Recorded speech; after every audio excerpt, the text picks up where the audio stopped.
47 veces hundí el cuchillo en el cuerpo de Lucia. 47 veces sentí cómo la hoja atravesaba su piel, sus músculos, sus huesos. Y cuando terminé, cuando ya no quedaba nada más que hacer, me lavé las manos, me preparé un café y dormí como no dormía en 30 años. Sin pastillas, sin pesadillas, sin ese nudo en el estómago que me acompañaba cada maldita noche desde que tenía memoria. Mi nombre es Ivette Nascimento. Tengo 72 años y voy a morir aquí, entre estas 4 paredes grises que huelen a desinfectante barato y a fracaso. Cadena perpetua, me dijeron. Como si la vida que llevé antes no hubiera sido ya una condena. Pero antes de que cierres este video pensando que soy un monstruo más, una vieja loca que perdió la cabeza, te pido algo. Escúchame hasta el final. Solo hasta el final. Porque lo que voy a contarte no es lo que aparece en los periódicos, no es lo que gritaron los noticieros, no es lo que leyó el juez con esa voz monótona el día de la sentencia. Agradezco de corazón a los dueños de este canal por permitirme grabar esta confesión. Sé que muchos dejarán sus dislikes, sé que me llamarán asesina, psicópata, demente. Y tienen razón en una cosa. Soy asesina. Maté a mi hermana con mis propias manos. Pero psicópata, eso ya lo veremos cuando termines de escuchar. Lucia era 5 años menor que yo. Nació cuando yo tenía 5, y desde el primer día que mamá la trajo del hospital envuelta en esa manta rosada, todo cambió. Pero no de la manera que cambia en las familias normales. No fue celos de hermana mayor, no fue la típica adaptación. Fue algo mucho más oscuro, algo que tardé décadas en comprender. Mi madre, Dalva, era una mujer hermosa, de esas que hacen girar cabezas en la calle, pero también era una mujer rota por dentro. Papá nos abandonó cuando Lucia tenía 2 años, y mamá nunca lo superó. Se convirtió en una sombra que vagaba por la casa con una botella en la mano y rencor en cada palabra que salía de su boca. Crecimos en Belo Horizonte, en una casa pequeña del barrio Santa Efigenia. 3 habitaciones, techo de zinc que sonaba como tambores cuando llovía, y paredes tan delgadas que podías escuchar los secretos del vecino. Mamá trabajaba limpiando casas de gente rica en Sabasi, y nosotras nos quedábamos solas la mayor parte del día. Desde niña, mi trabajo fue cuidar a Lucia, darle de comer, bañarla, ayudarla con las tareas. Yo tenía 10 años cuando ya cocinaba para las 2, cuando ya sabía lavar ropa a mano en el tanque del patio, cuando ya conocía el precio exacto de cada cosa en el mercado. Pero Lucia solo tenía que existir. Solo tenía que ser bonita, sonreír, y el mundo se rendía a sus pies. Mamá la adoraba con una devoción enfermiza. Todo lo que Lucia quería, Lucia lo conseguía. Yo podía estar sangrando de rodillas después de caerme en la calle y mamá apenas me miraba.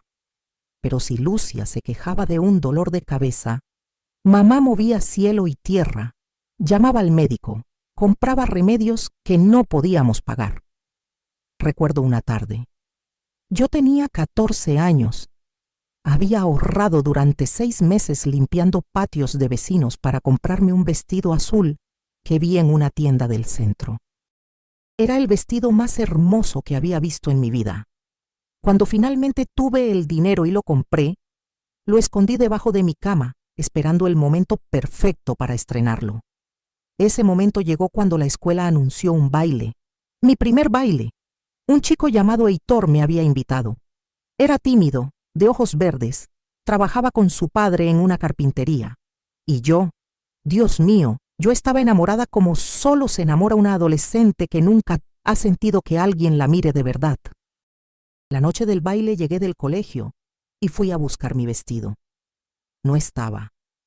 Busqué por toda la habitación como loca, revisé cada rincón, levanté el colchón. Nada. Entonces escuché risas en el patio. Salí y allí estaba Lucia, con 9 años, usando mi vestido, arrastrándolo por el suelo embarrado, jugando a ser princesa con sus amigas. lo había arruinado. El dobladillo estaba desgarrado, había manchas de tierra por todas partes. Corrí hacia ella gritando, pero antes de que pudiera hacer nada, mamá apareció y me agarró del brazo con tanta fuerza que me dejó moretones durante semanas. Me arrastró adentro de la casa y me dio la paliza más brutal de mi vida. Con el cinturón de papá, ese que todavía colgaba en el closet como un fantasma. Me golpeó en la espalda, en las piernas, en los brazos. Y mientras lo hacía, gritaba que yo era una egoísta, que cómo me atrevía a hacer berrinche por un vestido cuando Lucia solo era una niña que quería jugar. No fui al baile. Me quedé en mi habitación con la espalda en carne viva, escuchando cómo Lucia cantaba en el patio sin ningún remordimiento. ¿Y Heitor? Heitor nunca más me volvió a hablar. Pero eso fue solo el principio, querida oyente, porque lo que vino después fue mucho peor. Los años pasaron y Lucia se convirtió en una mujer despampanante. A los 19 años era el tipo de belleza que sale en las portadas de revistas. Piernas largas, cabello negro como el carbón, ojos almendrados que prometían cosas que su boca jamás diría en voz alta. Y sabía exactamente cómo usar esa belleza. La afilaba como un cuchillo. Yo, por otro lado, me había convertido en la hermana invisible, la que trabajaba doble turno en una fábrica textil para mantener la casa. Mamá ya no podía trabajar, su cirrosis avanzaba rápido y Lucia estudiaba diseño de modas en una universidad privada que yo pagaba con mis manos destruidas por las agujas y las máquinas. Nunca me lo agradeció, ni una sola vez. Fue en esa época cuando conocí a Esteban. Él tenía 35 años, yo 32. Era supervisor en la fábrica, un hombre serio, callado, de esos que hablan poco, pero cuando lo hacen cada palabra tiene peso. No era guapo en el sentido convencional, pero tenía algo, una solidez, una presencia que me hacía sentir segura. Durante meses me cortejó con una paciencia que me desarma todavía hoy cuando lo recuerdo.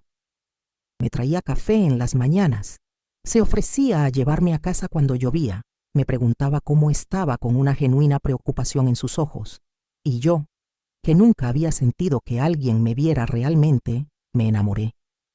Me enamoré como la idiota que era. 6 meses después estábamos prometidos. Me dio un anillo simple de plata, con una piedrita azul que brillaba cuando le daba la luz.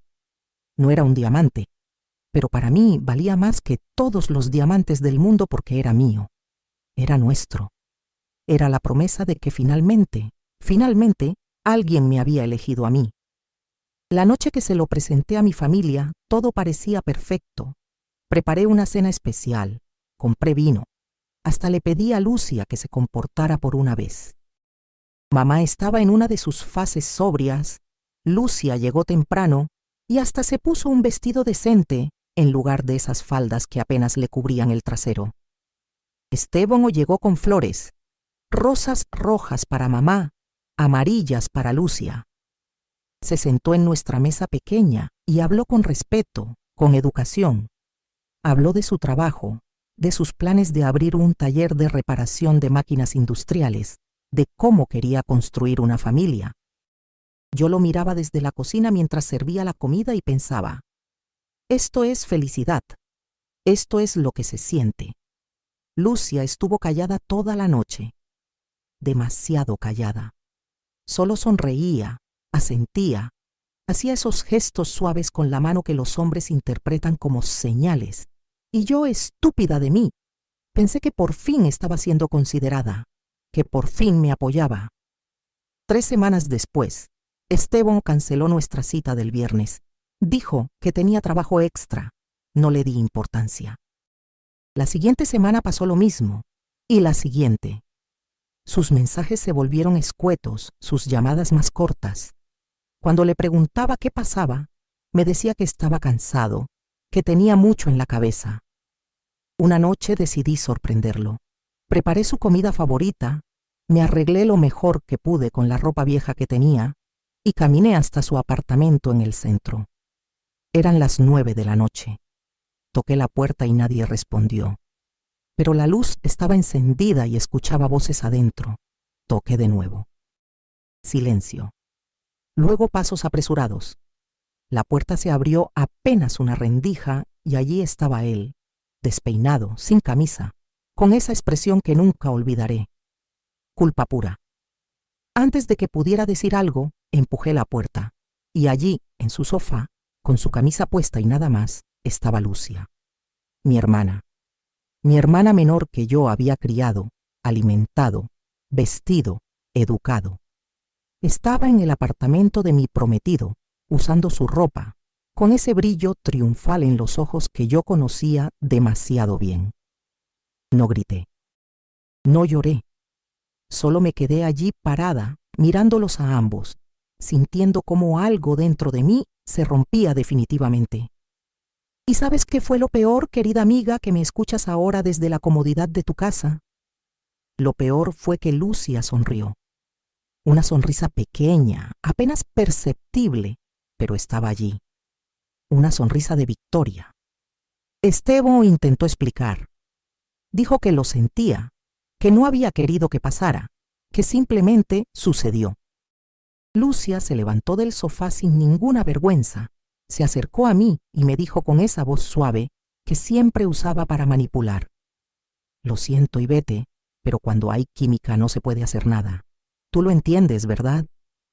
Me devolví caminando esas 12 cuadras hasta mi casa. Llovía. No llevaba paraguas. Llegué empapada, temblando, con el alma hecha pedazos. Y cuando entré, mamá estaba en la sala. Le conté lo que había pasado. Le conté entre sollozos cómo mi hermana me había quitado al único hombre que me había amado. ¿Sabes qué me dijo? ¿Sabes qué me dijo mi propia madre? Ivete, no seas dramática. Los hombres van donde hay belleza. Si él prefirió a Lucia es porque simplemente eres tú quien no está a su altura.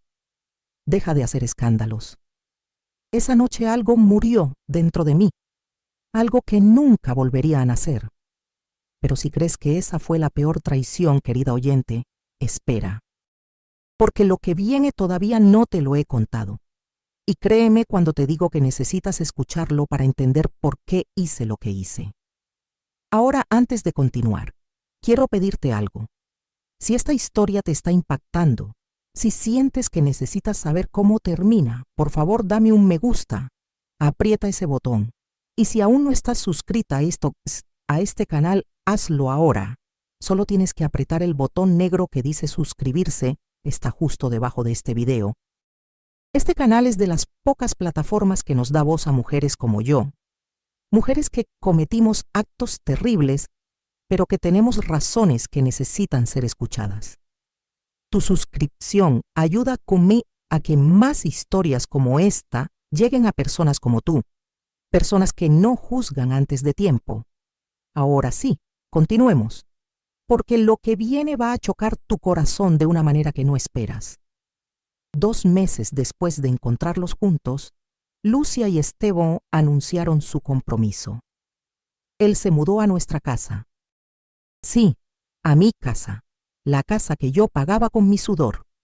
Mamá estaba encantada. Decía que por fin un hombre de bien entraría a la familia, que Lucia había conseguido un buen partido. Yo dormía en la habitación del fondo, la más pequeña, la que daba al callejón donde los perros callejeros peleaban por basura todas las noches. Lucia y Esteban se quedaron con la habitación principal, la que tenía ventana a la calle, la que tenía un closet grande y un ventilador de techo que funcionaba. Los escuchaba todas las noches, sus risas, sus susurros, sus gemidos. La pared entre nuestras habitaciones era de madera delgada. Era una tortura diseñada específicamente para destruirme. Y ellos lo sabían y no les importaba. Pero me quedé. ¿A dónde iba a ir? No tenía dinero ahorrado. Todo se iba en mantener la casa, en los medicamentos de mamá, en pagar la universidad de Lucia, que todavía le faltaba 1 año para terminar. Estaba atrapada en mi propia casa, convertida en una fantasma que servía el desayuno en las mañanas y escuchaba cómo el hombre que amaba le decía a mi hermana todas las cosas hermosas que alguna vez me dijo a mí. Una noche, 3 meses después de que se mudara, estaba lavando platos en la cocina. Era tarde, pasada la medianoche. Todo estaba en silencio. Entonces escuché pasos detrás de mí. Me giré y era Esteban. Estaba descalzo, en pantalones de pijama, sin camisa. Se acercó demasiado. Demasiado cerca. Podía oler el alcohol en su aliento. Y vete, me dijo con voz pastosa. Sabes que nunca quise lastimarte, ¿verdad? Fue solo que Lucia, ella es tan... ¿Tan qué? Le pregunté con la voz plana. Tan hermosa, tan joven, tan todo lo que yo no soy. Se rió. Una risa amarga. No, tan disponible, tan fácil. Tú siempre fuiste tan seria, tan correcta. Ella me ofreció todo lo que tú te guardabas. Me quedé helada, porque en ese momento entendí algo. Él no la amaba. Nunca la amó. Solo la había usado porque pudo. Y Lucia, mi hermana, se había prestado para eso solo por el placer de quitarme algo que era mío. Entonces Esteban hizo algo que jamás olvidaré. Puso su mano en mi cintura y me dijo, pero ¿sabes? A veces la extraño. A la Ivete seria, a la mujer de verdad. Lucia es hermosa, pero es hueca. Tú tenías sustancia. Intentó besarme. Allí, en mi propia cocina, mientras mi hermana dormía en mi cama con mi anillo en su dedo, el hombre que yo había amado intentó besarme como si fuera un bocadillo de medianoche. Lo empujé con tanta fuerza que se estrelló contra la mesa. El ruido despertó a Lucia.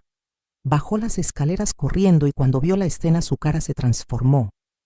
En un segundo pasó de confusión a furia calculada. Esteban, ¿qué haces? ¿Ivete te estaba seduciendo? Y él, el cobarde, asintió. Sí, amor, perdona. Me bajé por agua y ella se me insinuó. La rechacé, pero... Lucia me miró con odio puro. Eres patética, Ivete. No te bastó con perderlo una vez. Ahora intentas robármelo. Eres una víbora resentida. Mamá apareció en su silla de ruedas. Ya no podía caminar bien para entonces. Y sin preguntarme, sin escuchar mi versión, me gritó que era una sinvergüenza, que cómo me atrevía a intentar destruir la felicidad de mi hermana. Esa noche dormí en el patio, literalmente. Lucia cerró con llave la puerta de mi habitación y se quedó con la llave. Me tiré en una silla de plástico con una cobija delgada, mientras los mosquitos me comían viva y los perros aullaban. Y allí, en la oscuridad, con el frío calándome los huesos, algo dentro de mí empezó a mutar. El dolor se estaba convirtiendo en algo diferente, algo más denso, más oscuro, algo que tenía nombre propio. Odio. Pero todavía no estaba lista para actuar. Todavía tenía una pizca de humanidad, una pizca de esperanza de que tal vez, solo tal vez, las cosas podrían mejorar. Qué equivocada estaba. Lo que pasó después fue algo que nadie, absolutamente nadie podría haber predicho. Ni siquiera yo, que ya esperaba lo peor de mi hermana. Porque justo cuando pensé que ya no podía caer más bajo, cuando creí que ya había tocado fondo, la vida me mostró que siempre, siempre hay un sótano debajo del infierno. 2 semanas después de esa noche en la cocina, mamá murió. Su hígado finalmente se rindió. Fue rápido. Una tarde estaba quejándose de dolor. En la noche la llevamos al hospital y antes del amanecer ya estaba muerta. No lloré. No pude. Había gastado todas mis lágrimas durante años rogando por un poco de amor que nunca llegó. En el funeral, Lucia hizo un espectáculo. Se tiró sobre el ataúd, gritó como actriz de telenovela, recibió los abrazos de todos los vecinos que le decían pobrecita, qué dolor tan grande. Yo me quedé en una esquina, seca, vacía, invisible como siempre. 3 días después del entierro, un abogado tocó a nuestra puerta. Traía el testamento de mamá. Yo no sabía que mamá tuviera testamento. Nunca hablamos de esas cosas. El abogado, un hombre flaco con lentes gruesos, se sentó en nuestra sala y abrió un sobre amarillento. La casa, la única propiedad que teníamos, estaba a nombre de mamá. Papá se la había dejado antes de irse. Y mamá, en su infinita sabiduría, había decidido heredársela completamente a Lucia. A mí me dejó sus joyas, 3 anillos baratos y un collar de perlas falsas que no valían ni 1000 reales. La casa que yo había pagado durante 15 años, la casa donde había sacrificado mi juventud, mis sueños, mi vida entera. No era mía, era de Lucia. El abogado leyó una carta adjunta. Era de mamá. Decía: Lucia siempre fue mi hija del alma. Y Bete es fuerte. Ella siempre encuentra la manera de salir adelante. Pero Lucia necesita protección, necesita seguridad. Por eso le dejo todo a ella. Lucia ni siquiera fingió sorpresa.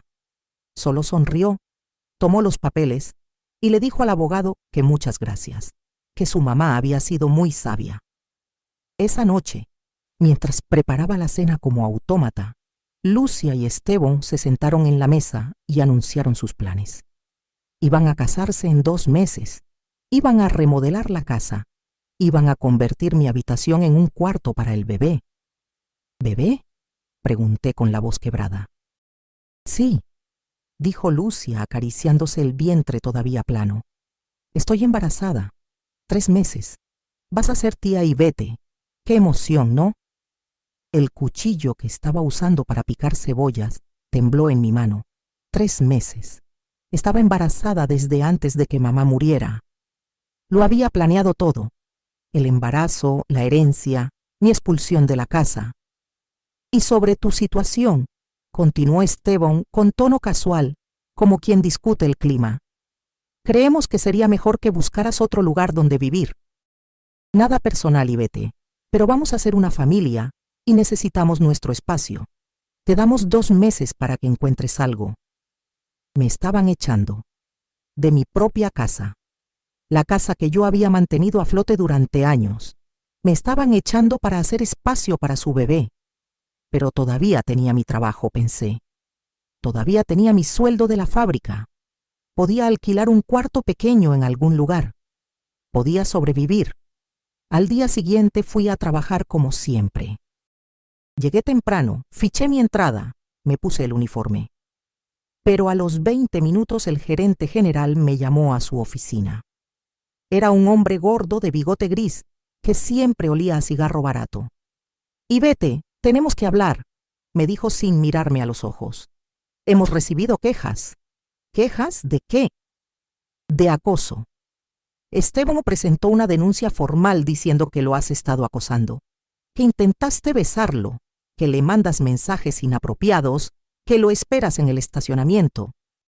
Me quedé sin aire. Eso es mentira. Él es quien... Ya tomamos una decisión, Ivete. Esteban es un empleado valioso, supervisor de planta. Tú eres operaria. No podemos arriesgarnos a un problema legal. Estás despedida. Efectivo inmediatamente. Me entregó una caja de cartón para que recogiera mis cosas. 15 años trabajando en esa fábrica. 15 años llegando temprano, haciendo horas extra, cubriendo turnos de gente enferma. Y me echaban en 5 minutos por acusaciones falsas de un hombre que me había traicionado.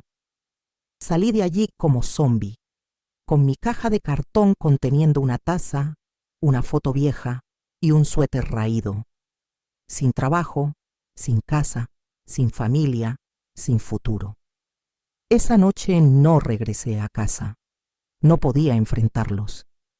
Me senté en una banca de la plaza principal hasta que oscureció. Miraba a las parejas paseando, a las familias comiendo helado, a los niños jugando. Y me pregunté, ¿cuándo fue que mi vida se volvió esto? ¿Cuándo dejé de ser humana para convertirme en un mueble que se usa y se tira?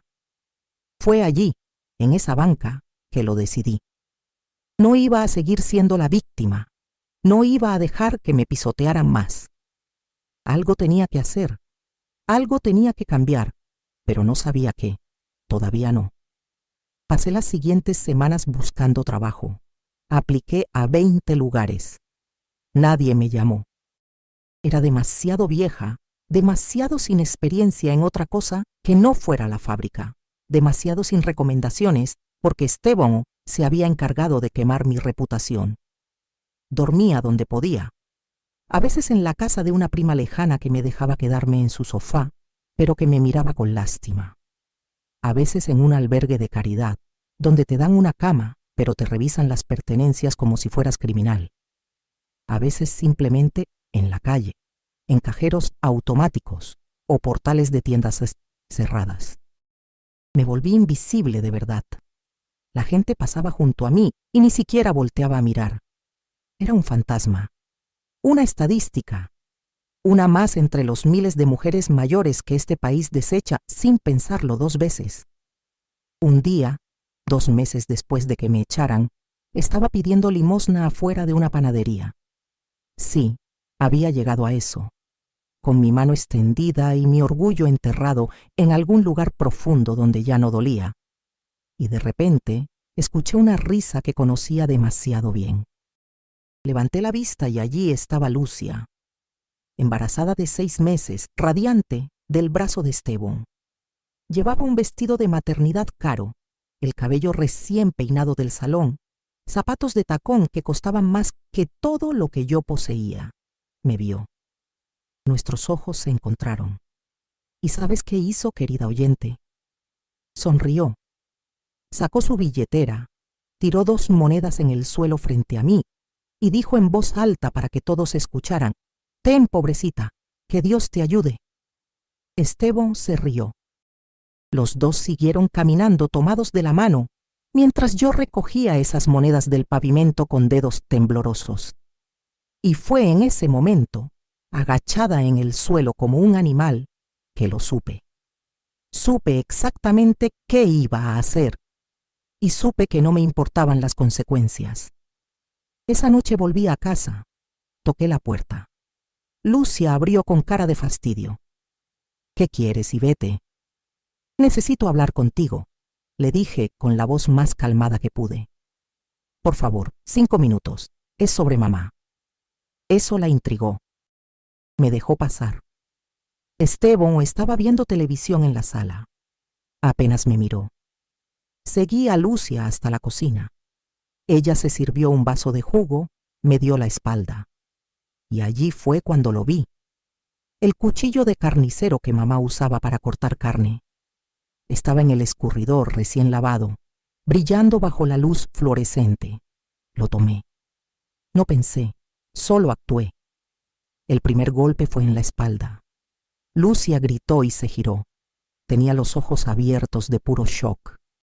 La sangre empezó a brotar de inmediato, manchando su lindo vestido de maternidad. «Ivete», alcanzó a decir, pero no la dejé terminar. El segundo golpe fue en el pecho, el tercero en el estómago, el cuarto, el quinto, el sexto. Perdí la cuenta. Solo seguía hundiendo el cuchillo una y otra vez. Cada puñalada era por cada humillación. Cada puñalada era por cada burla. Cada puñalada era por cada vez que me hicieron sentir que no valía nada. 47 veces, me dijeron después los forenses. 47 puñaladas. Ella dejó de moverse después de la 10ª, pero yo no podía parar. Era como si 30 años de dolor hubieran encontrado finalmente una salida y necesitara expulsarlo todo de una vez. Cuando terminé, Esteban estaba parado en la puerta de la cocina, pálido, temblando. Intentó correr. Fue más rápido que yo. Salió por la puerta principal gritando. Los vecinos llamaron a la policía. Yo no corrí. Me quedé allí, parada junto al cuerpo de mi hermana, con el cuchillo todavía en la mano. Cuando llegaron los policías no opuse resistencia. Solo les dije, ya era hora. El juicio fue un circo. Los medios me llamaron monstruo, demonio, asesina psicópata. Mi abogado de oficio apenas preparó defensa. Intentó alegar locura transitoria, pero no funcionó. El juez dijo que fue premeditado, cruel, inhumano. Me sentenciaron a cadena perpetua, sin posibilidad de libertad condicional. El fiscal pidió que me pudriera en la cárcel. Y aquí estoy, 11 años después, contándote esta historia. Ahora viene la parte que necesitas escuchar con atención. La parte que va a poner que todo lo anterior cobre sentido. Porque hay algo que no te conté. Algo que descubrí justo antes de ese último encuentro con Lucia. 3 días antes de matarla, logré colarme en la casa cuando ellos no estaban. Necesitaba recuperar algunos documentos míos. Fui a la habitación que había sido de mamá y que ellos habían convertido en bodega. Estaba buscando mi acta de nacimiento cuando encontré una caja de zapatos escondida en el closet. Adentro había cartas viejas, algunas con más de 30 años. Eran de papá. Nuestro papá que supuestamente nos había abandonado. Leí todas, una por una, sentada en el suelo de ese closet polvoriento. Las cartas contaban una historia completamente diferente. Papá no nos había abandonado. Mamá lo había echado. Y la razón era algo que me heló la sangre. Papá escribía suplicando ver a su hija singular. No a sus hijas, solo a una, a mí. En una de las cartas, fechada cuando yo tenía 7 años, papá decía: Dalva, por favor, déjame ver a Ivete. Es mi hija. Tengo derecho a verla. No me importa lo que hiciste, no me importa con quién te acostaste, pero Ivete es mía y la extraño cada día. Seguí leyendo con las manos temblando.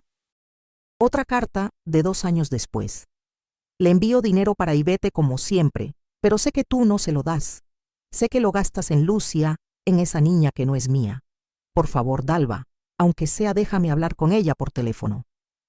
Y otra más, la última, de cuando yo tenía 12 años. Me rindo, Dalva, ganaste. No voy a seguir peleando. Pero quiero que sepas que cada día que Ivete crezca sin saber la verdad, cada día que la hagas sufrir por una hermana que no es su hermana, es un día que va a pesar en tu conciencia, si es que todavía tienes una. Me quedé petrificada allí en ese closet oscuro, con esas cartas esparcidas a mi alrededor como pedazos de una realidad que nunca conocí. Lucia no era mi hermana, no de sangre. Mamá había engañado a papá. Había quedado embarazada de otro hombre, y cuando papá se enteró, intentó quedarse por mí. Pero mamá lo echó. Y luego me hizo creer durante toda mi vida que él nos había abandonado. Todo el favoritismo de mamá hacia Lucia cobraba sentido ahora. La culpa. El rechazo hacia mí, que era el recordatorio viviente de su traición. Yo era la hija del hombre que la había amado de verdad. Lucia era la hija de su pecado, de su error, y por eso mismo la protegía con esa fiereza enfermiza. Y Lucia lo sabía. Tenía que saberlo. Las cartas estaban en su habitación, las había leído, y aún sabiendo que mamá me había robado a mi padre, que me había condenado a una vida de abandono sin razón, ella siguió aprovechándose, siguió destruyéndome, porque al final no era cuestión de familia, era cuestión de crueldad pura. Tomé las cartas y me las llevé. Y durante esos 3 días caminé por las calles releyéndolas una y otra vez, sintiendo cómo cada palabra encendía algo dentro de mí que ya no podía apagarse.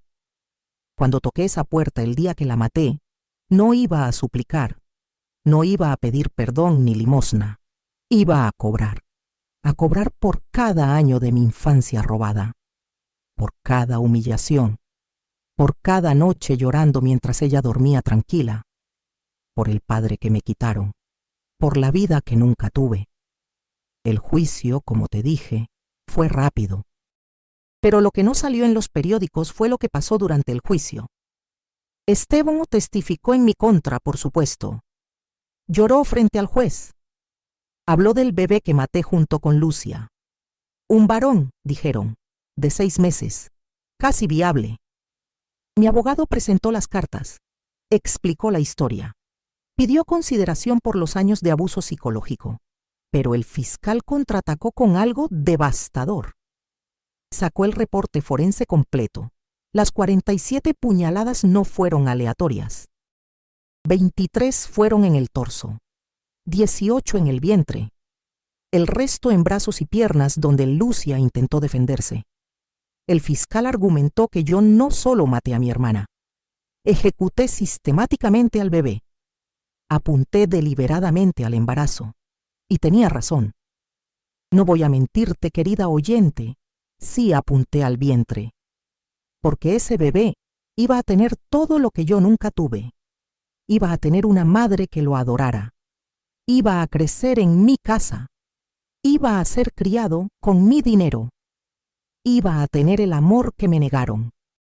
Y yo estaría en la calle mirando desde afuera cómo otra generación me pisoteaba. Así que sí, lo maté a él también, con premeditación, con saña, con un odio que ni siquiera sabía que existía dentro de mí. El juez me preguntó si tenía algo que decir antes de la sentencia. Me puse de pie en ese tribunal lleno de gente que me miraba como bicho raro y dije exactamente esto. No me arrepiento. Viví 42 años como un trapo de piso. Fui buena, fui sacrificada, fui invisible. Y a cambio recibí cada gota de veneno que mi familia pudo escupirme. Me quitaron a mi padre. Me quitaron mi dignidad. Me quitaron mi futuro. Me quitaron hasta el derecho de existir.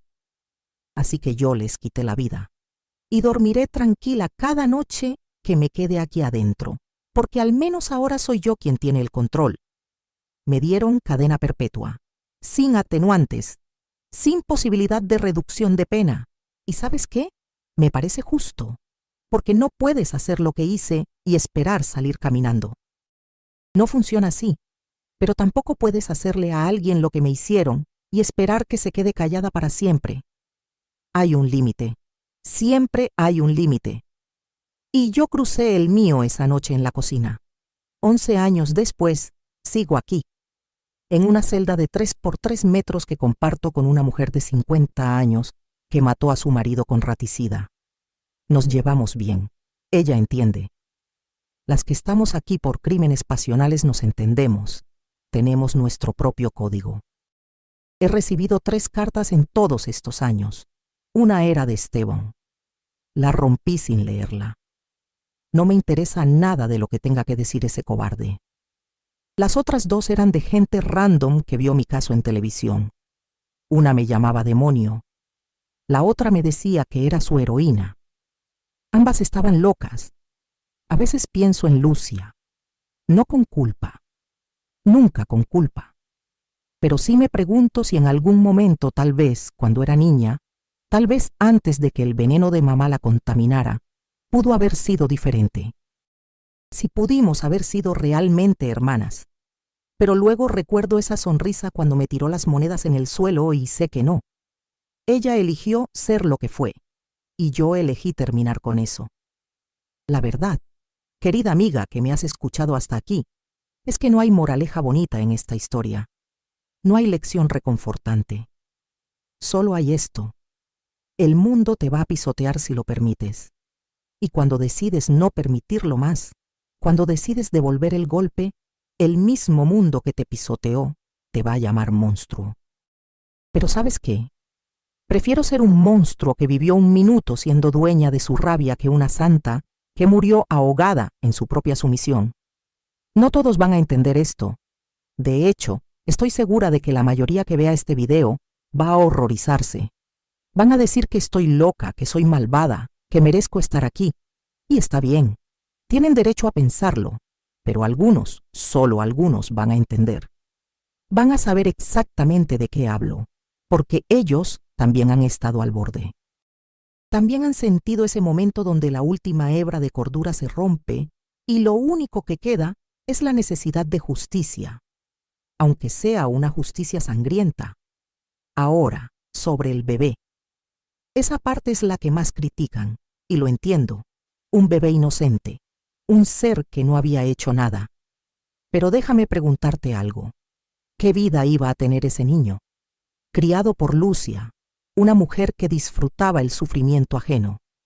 Criado por Esteban, un cobarde que destruía reputaciones para salvarse. Criado en una casa construida sobre mentiras, robos y traiciones. Criado para ser otra versión de ellos, no lo justifico. No te voy a decir que hice bien, pero lo entiendo. Lo entiendo ahora igual que lo entendía en ese momento con el cuchillo en la mano. Hay algo que no te conté y que es importante que sepas. Después del juicio investigaron más a fondo la vida de Lucia. Encontraron cosas. Encontraron que había otras víctimas, no de asesinato, obvio, pero sí de su crueldad calculada. Encontraron a Renata, una compañera de universidad que intentó suicidarse después de que Lucia le robara su proyecto de tesis final y lo presentara como propio. Renata reprobó, perdió su beca, cayó en depresión. Estuvo en psiquiátrico 6 meses. Encontraron a Marcela, una vecina del antiguo barrio que tuvo que mudarse después de que Lucia iniciara un rumor de que se prostituía. El rumor era mentira, pero destruyó su matrimonio. Su esposo se fue. Sus hijos fueron acosados en el colegio. Encontraron a Paulo, un chico con quien Lucia salió por 3 meses solo para sacarle dinero. Le dijo que estaba embarazada. Él vendió su carro para darle dinero para el aborto. Nunca estuvo embarazada. Usó el dinero para comprarse ropa. No salió en los medios porque no era relevante para el caso. Pero yo me enteré aquí adentro porque una de las mujeres que conocí en la cárcel era prima de Renata. Me contó todo. Me dijo que cuando se enteró de la muerte de Lucia sintió alivio. Alivio de que esa mujer ya no pudiera seguir destruyendo vidas. ¿Y sabes qué fue lo más retorcido? El abogado de la familia, ese que leyó el testamento de mamá, vino a verme 1 año después del juicio. Trajo más documentos. Al parecer encontraron un segundo testamento de mamá, uno anterior, donde me dejaba la casa a mí. Pero ese testamento desapareció misteriosamente. Y apareció el otro, el que favorecía a Lucia, justo 2 semanas antes de que mamá muriera. Mamá ya estaba muy enferma para entonces, confundida. Apenas podía firmar su nombre. El abogado sospecha que Lucia falsificó ese segundo testamento, que mamá nunca realmente cambió su voluntad, que Lucia me robó la casa de la misma manera que me robó todo lo demás. Pero ya no importaba, ya estaba en la cárcel, ya estaba condenada, ya no había vuelta atrás. Voy a terminar esta confesión diciéndote algo que tal vez no quieras escuchar. No me arrepiento. He tenido 11 años para pensarlo. 11 años viendo estas mismas paredes grises, comiendo la misma comida asquerosa, escuchando los mismos gritos de otras prisioneras en las noches. 11 años para reflexionar sobre ese momento en la cocina. Y si pudiera volver atrás, si pudiera tener esa noche de nuevo, haría exactamente lo mismo. Porque por primera vez en mi vida, por un momento breve y sangriento, yo tuve el poder. Yo decidí. Yo actué. No fui la víctima. Fui el verdugo. Y se sintió bien. Tan bien que me asusta. Porque no se supone que se sienta bien matar. No se supone que duermas tranquila después de hundir un cuchillo 47 veces en el cuerpo de alguien que compartió techo contigo durante décadas. Pero yo sí dormí tranquila. Y lo sigo haciendo. ¿Eso me hace un monstruo? Probablemente. Pero mi familia me convirtió en este monstruo. Y cuando te conviertes en monstruo, cuando cruzas esa línea, ya no hay regreso. Solo hay aceptación. Acepto lo que soy. Acepto lo que hice. Y acepto que voy a morir aquí. Tengo 72 años. Mi salud se está deteriorando. Los médicos de la prisión dicen que tengo problemas del corazón. Irónico, ¿verdad? Después de todo lo que pasó, va a ser mi corazón lo que me mate. Pero antes de irme, necesitaba contar esta historia. Necesitaba que alguien supiera la verdad completa. No la versión del fiscal. No la versión de los periódicos. Mi versión. La versión de una mujer que fue empujada y empujada hasta que finalmente empujó de vuelta. Y cuando lo hizo, empujó tan fuerte que mató. Ahora tú sabes. Tú que me escuchaste durante todos estos minutos. Tú que no cerraste el video cuando conté las cosas horribles que hice. Tú eres mi testigo, mi confesor, mi juez. Y quiero que me hagas un favor. quiero que antes de juzgarme completamente te preguntes algo. Si fueras tú, si hubiera sido tu vida, si hubieran sido tus padres los que te rechazaron, tu hermana la que te traicionó, tu prometido el que te humilló, tu madre la que te borró, si hubieras sido tú la que durmió en la calle mientras ellos dormían en tu cama, si hubieras sido tú la que pidió limosna mientras ellos se reían, ¿qué hubieras hecho? Piénsalo bien, realmente piénsalo. Porque es fácil decir desde la comodidad de tu casa que hubieras sido mejor persona, que hubieras perdonado, que hubieras seguido adelante. Pero cuando estás ahí, cuando estás en el fondo absoluto, cuando ya no te queda nada, ni siquiera tu dignidad, las cosas cambian. La moral se vuelve líquida. Y la frontera entre lo correcto y lo necesario desaparece. No te estoy pidiendo que apruebes lo que hice, solo te estoy pidiendo que entiendas, que veas la humanidad rota detrás del monstruo, que reconozcas que nadie nace queriendo matar, que todos empezamos siendo inocentes, y que es el mundo con su crueldad casual y su injusticia normalizada el que nos convierte en lo que nos convertimos. Antes de despedirme, quiero pedirte algo más. Si esta historia te impactó, si te hizo pensar aunque sea por un momento, por favor dame un me gusta. Sé que es extraño pedir eso después de confesar un asesinato brutal, pero este canal depende de esas interacciones. Y este canal es una de las pocas plataformas que nos da voz a las mujeres como yo, las olvidadas, las condenadas, las que tenemos historias que merecen ser contadas aunque sean incómodas. Y si todavía no te has suscrito, te lo pido ahora. Solo tienes que apretar ese botón negro que dice suscribirse.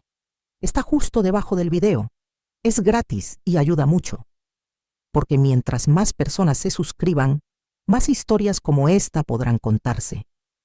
Más mujeres tendrán la oportunidad de ser escuchadas, aunque sea una vez antes de morir, en estas celdas. Déjame un comentario también. No me importa si me insultas o si me defiendes, solo quiero saber qué piensas. Quiero saber si estoy completamente loca o si hay aunque sea una parte pequeña de ti que entiende, que reconoce que a veces la justicia no viene de los jueces. A veces viene de manos temblorosas sosteniendo cuchillos en cocinas silenciosas. Cuéntame si has vivido algo similar.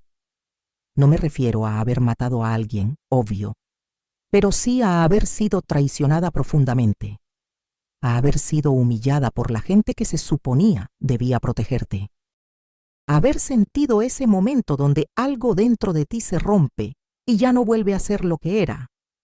Quiero saber que no estoy sola en esto, que no soy la única que cruzó de víctima a victimaria en un abrir y cerrar de ojos. Y si eres de las personas que juzgan rápido, que dicen que no hay excusa para lo que hice, también está bien. Comenta.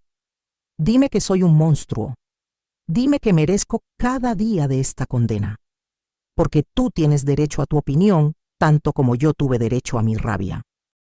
Perdón si este video fue muy largo. Sé que fueron muchos minutos, pero estas historias no se pueden contar en 2 palabras. Necesitan contexto, necesitan detalles. Necesitan que entiendas cada paso del camino que me trajo hasta aquí. Porque si no entiendes el camino, no puedes entender el destino. Y perdón también si a veces me confundí o no expliqué bien algunas cosas. Estoy vieja. Mi memoria no es la de antes, y hay partes de esta historia que todavía me duelen tanto que prefiero omitirlas. Cosas que pasaron en esa casa que nunca voy a contar. Cosas que hizo Esteban cuando Lucia no estaba. Cosas que mamá me dijo en sus últimos días que no puedo repetir sin desmoronarme. Pero lo importante lo conté. Lo central está aquí. La verdad desnuda y cruda de lo que pasó y por qué pasó. Gracias por acompañarme en este relato. Gracias por no cerrar el video cuando empezó a ponerse feo. Gracias por escuchar a una vieja asesina que solo quería ser escuchada una vez en su vida. En unas semanas, tal vez meses, mi corazón va a fallar. Y cuando eso pase, cuando finalmente me vaya de este mundo, esta confesión será lo único que quede de mí. Será mi legado. No es un legado bonito, pero es honesto. Y en un mundo lleno de mentiras elegantes, prefiero una verdad fea. Que mi historia sea una advertencia. Para los que abusan pensando que no habrá consecuencias. Para los que traicionan creyendo que la víctima siempre va a perdonar. Para los que humillan, asumiendo que el humillado siempre va a agachar la cabeza. Porque no siempre. Algunos aguantamos por años, por décadas. Pero cuando se rompe la última cuerda, cuando se cruza la última línea, cuando se dice la última palabra hiriente de más, algo explota. Y cuando explota, no hay vuelta atrás. Lucia creyó que yo era inofensiva. Creyó que podía pisotearme para siempre sin consecuencias. Y pagó ese error con su vida. Con sus 47 puñaladas. Con su sangre en el piso de mi cocina. Con su último aliento preguntándose cómo fue posible que la hermana invisible se convirtiera en su asesina. Yo también me lo pregunto a veces. Pero cada vez que lo hago, recuerdo su sonrisa cuando me tiró esas monedas y la pregunta desaparece. Porque en ese momento supe que no era mi hermana, nunca lo fue. Era mi enemiga. Y los enemigos no merecen piedad. ¿Es una forma retorcida de pensar? Seguro. ¿Me hace una persona terrible? Absolutamente. Pero es mi verdad. Y es la verdad con la que voy a morir. Así que aquí termina mi confesión. La mujer que era Ivette Nascimento ya no existe. Murió la misma noche que mató a Lucia. Lo que queda es solo un eco, un recuerdo. Una historia que se cuenta en un video de YouTube que probablemente va a ser eliminado por violento. Pero mientras esté aquí, mientras alguien pueda escucharlo, mi voz seguirá existiendo. Seguiré gritando la injusticia que me hicieron. Seguiré defendiendo que lo que hice, aunque imperdonable, era inevitable. Y si hay un infierno esperándome cuando muera, bueno, ya estuve en uno durante 42 años. El que viene no puede ser peor. Gracias, querida amiga. Gracias por tu tiempo. Gracias por tu atención. Y gracias por darme la oportunidad de ser algo más que un número de expediente en una prisión olvidada. Esto fue todo. Esto fue mi vida. Esto fue mi crimen. Esto fue mi verdad. Que Dios, si existe, tenga misericordia de mi alma, porque yo ya no la tengo.